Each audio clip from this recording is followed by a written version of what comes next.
दोस्तों, आज जो कहानी हम आपको बताने वाले हैं वो एक सच्ची घटना पर आधारित है जो कि सन 1980 में साउथ कोरिया में घटी थी। इस घटना ने न सिर्फ साउथ कोरिया के लोगों को बल्कि पूरी दुनिया को हिला कर रख दिया था। अब 1980 में ऐसा क्या हुआ था वो तो हमें वीडियो देखने के बाद ही पता चलेगा। तो चलिए बिना टाइम वेस्ट किए वीडियो को शुरू करते हैं। तो कहानी की शुरुआत में एक टैक्सी ड्राइवर को दिखाया जाता है। इस ड्राइवर का नाम किम है जो कि एक अच्छा इंसान है और लोगों की मदद करता रहता है। कई बार तो वो मदद करने की वजह से लोगों से टैक्सी का किराया भी नहीं लेता और उसकी इसी आदत की वजह से वो अच्छे पैसे नहीं कमा पाता, जिस वजह से वो टाइम पर अपने घर का किराया भी नहीं दे पाता और पैसों की कमी के चलते उसे काफी ज्यादा सफर करना पड़ता है। अगले सीन में दिखाया जाता है कि जिस शहर में किम रहता है वहाँ आंदोलन चल रहा होता है और वहाँ के स्टूडेंट अपनी मांगों को लेकर प्रोटेस्ट कर रहे हैं। लेकिन इन प्रोटेस्ट की वजह से उसका काफी नुकसान होता है क्योंकि आंदोलन के चलते रोड पर कोई सवारी नहीं मिल पाती और कोई भी अपने घर से बाहर नहीं निकलता, जिस वजह से उसकी कोई कमाई नहीं हो पाती और उसकी कमाई का जरिया आंदोलन की वजह से ठप हो गया था। और निराश होकर वो वापस अपने घर चला जाता है जहां उसकी 7 साल की बेटी उसका वेट करती है। दरअसल किम की वाइफ मर चुकी है और वो एक छोटे से किराए के घर में अपनी बेटी के साथ रहता है। सुबह से शाम तक वो टैक्सी चलाता है और जैसे ही शाम होती है तो वो वापस अपने घर आ जाता है। अब जब वो घर वापस आता है तो वो देखता है कि उसकी बेटी को किसी ने मारा है। फिर वो समझ जाता है कि मकान मालकिन के बेटे ने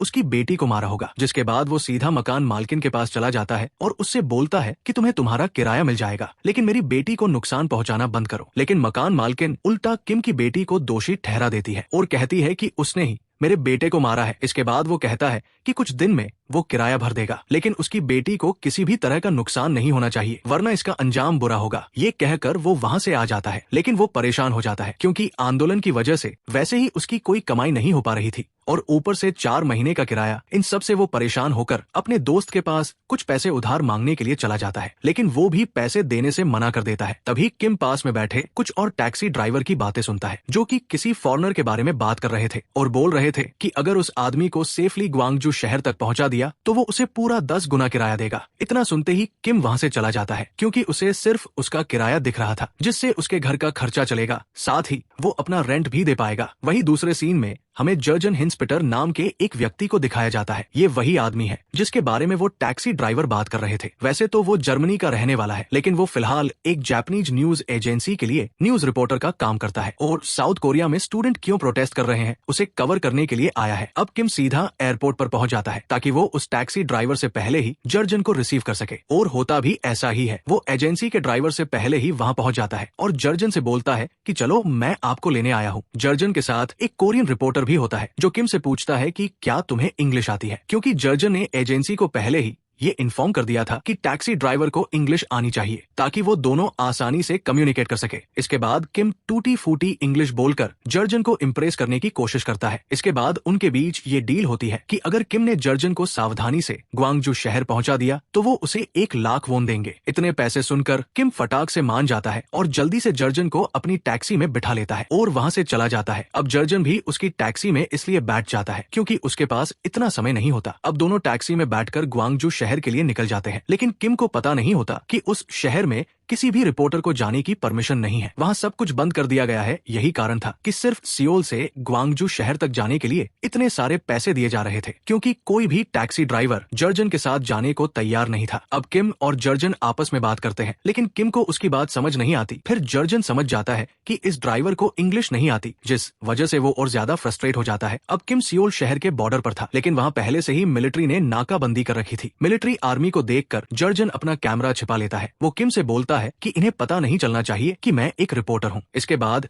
किम टैक्सी से बाहर आकर आर्मी से बात करता है। फिर आर्मी ऑफिसर बोलता है कि तुम यहाँ कैसे आए, तुम्हें नहीं पता कि आगे जाना मना है, इसलिए यहाँ से वापस चले जाओ। जिसके बाद किम अपनी टैक्सी वापस ले जाता है और जर्जन से बोलता है कि आगे का रास्ता बंद है, इसलिए तुम यहीं से चले जाओ, मैं इससे आगे नहीं जा सकता। तुम मुझे मेरा किराया दे दो ताकि मैं वापस अपने घर जा सकूं। लेकिन जर्जन किम को सिर्फ आधे पैसे देता है और उससे बोलता है कि आधे पैसे तभी मिलेंगे जब तुम मुझे ग्वांगजू तक पहुंचा दोगे, यानी कि आधे पैसे काम खत्म होने के बाद मिलेंगे। इसके बाद किम उससे पूछता है कि वहाँ दंगे हो रहे हैं, तुम्हारा जाना सेफ नहीं है, इसलिए तुम वापस चलो। लेकिन जर्जन बोलता है कि मैं वहाँ क्यों जा रहा हूँ, it's none of your business. अब जर्जन ने क्या बोला वो तो किम को समझ नहीं आता, लेकिन उसे बस बिजनेस वर्ड समझ आता है, इसलिए वो सोचने लगता है कि ये आदमी बिजनेसमैन है। इसके बाद किम उसे एक जंगल के रास्ते लेकर जाता है ताकि वो जल्दी से वहाँ पहुंच सके, लेकिन इस रास्ते में भी उसे चेक पोस्ट दिखता है। इसके बाद किम टैक्सी से उतरकर आर्मी से बोलता है कि हमें जाने दे, क्योंकि मेरे साथ जो आदमी मौजूद है वो जर्मनी से है और वो अगर आज ग्वांगजू नहीं पहुंच पाया तो उसका बिजनेस खराब हो जाएगा, क्योंकि ये वापस अपने देश जाना चाहता है और ये तभी हो पाएगा जब ये अपने डॉक्यूमेंट लाएगा। किम की बात सुनकर आर्मी ऑफिसर उन दोनों को जाने देता है। इसके बाद वो दोनों ग्वांगजू शहर पहुंच जाते हैं, लेकिन पूरा शहर बंद होता है और पूरे रोड पर सन्नाटा होता है। तभी जर्गन अपना कैमरा निकालता है और उस माहौल को रिकॉर्ड करने लगता है। जब किम ये सब देखता है तो वो समझ जाता है कि ये बिजनेसमैन नहीं है, बल्कि ये एक न्यूज रिपोर्टर है। तभी किम की टैक्सी के सामने एक और गाड़ी आ जाती है जिसने बहुत सारे स्टूडेंट्स होते। ये वही लोग हैं जो प्रोटेस्ट कर रहे हैं। इसके बाद वो उनकी टैक्सी को वही रोक देते हैं। तभी किम उन्हें बताता है उसके साथ एक रिपोर्टर है जो कि स्टूडेंट्स का इंटरव्यू लेना चाहता है, साथ ही यहाँ क्या हो रहा है वो रिकॉर्ड करना चाहता है। ये बात सुनकर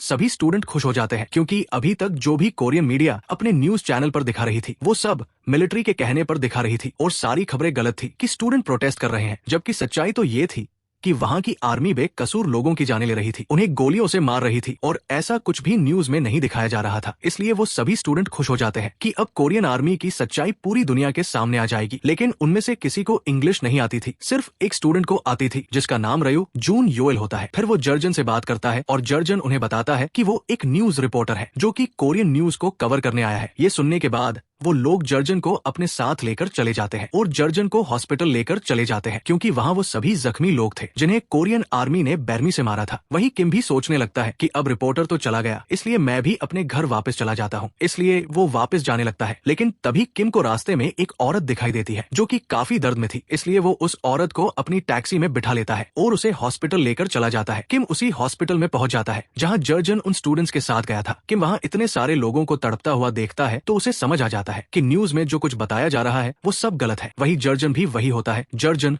और रयू किम को देखते हैं, उन्हें लगता है कि किम यहाँ अपने पैसे लेने आया है, तो वो किम से झगड़ा करते हैं। लेकिन किम बोलता है कि ये लो, तुम एडवांस भी अपने पास रख लो और अब जब तक मैं जर्जन को सही सलामत सियोल तक नहीं ले जाता मुझे एक पैसा भी मत देना। ये सब देखकर वो लोग फिर हॉस्पिटल की छत पर चले जाते हैं। वहाँ जाकर किम देखता है कि कैसे कोरियन आर्मी अंधाधुंध मासूम लोगों को मार रही है। ये सब देखकर वो सहम जाता है। वही जर्जन ये सब अपने कैमरे में रिकॉर्ड करने लगता है, लेकिन जर्जन और पास से इस नजारे को रिकॉर्ड करना चाहता था, इसलिए वो रयू के साथ नीचे आने लगता है। लेकिन किम उसे रोकता है कि वो ऐसा ना करे, क्योंकि ऐसा करने से उसकी जान भी जा सकती है। लेकिन जर्जन अपनी जान की परवाह किए बिना नीचे पहुंच जाता है जहां आर्मी के लोग खड़े होते हैं। फिर किम भी उनके साथ आ जाता है, लेकिन जब वो लोग नीचे आते हैं तो आर्मी को पता चल जाता है कि वो एक रिपोर्टर है, इसलिए वो उनके पीछे भागने लगते हैं। तभी किम जर्गन को अपनी टैक्सी में बैठाकर काफी दूर ले आता है और आर्मी वालों से बचा लेता है, लेकिन उसकी टैक्सी काफी ज्यादा खराब हो जाती है और वो लोग वही फंस जाते हैं। इसके बाद वहाँ कुछ और टैक्सी वाले आते हैं, फिर वो उनकी मदद करते हैं और किम से कहते हैं कि तुम्हारी टैक्सी कल सुबह तक सही हो पाएगी, इसलिए तब तक तुम सब लोग उनके घर पर रुककर वेट कर सकते हैं। इसके बाद वो लोग ड्राइवर के घर चले जाते हैं, वो वहाँ खाना खाते हैं। इसी दौरान उनको पता चलता है कि जर्जन एक रिपोर्टर है जो कोरिया के लोगों की मदद करने आया है